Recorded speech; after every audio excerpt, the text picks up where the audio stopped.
باور میکنی این رنو مستر رو فقط با 400 میلیون گرفتم. این قرار پروژه کمپر ما باشه. قسمت اولش از همینجا شروع میشه. ون 6 نفره است ولی ما قراره همه چیزو خالی کنیم و از اول بسازیم. من از عقب ماشین شروع کردم، قفسه‌های چوبی رو یکی یکی در میارم. همه چی باید خالی شه تا بشه یه بوم تمیز برای طراحی جدید. جلوی ماشین وضع خوبی نداره، ایربگ فرمون ترکیده، چند تا قسمت آسیب دیده، ولی نگران نیستم. بابام اینجاست، استاد کار و مکانیک با تجربه. اینجا من قفسه‌های سمت راست رو هم باز کردم. حالا نوبت به پنل‌های کنار ون بود که اونا هم در اومدن. بابام هم همزمان داره جلوی ماشین رو باز میکنه، همه چیز رو دقیق بررسی میکنه و قطعات آسیب دیده رو در میاره که ماشین دقیقاً ابیابی بشه.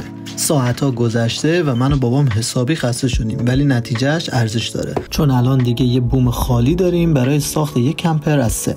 این پروژه تازه شروع شده، این فقط قسمت اوله. لایک و دنبال یادت نره.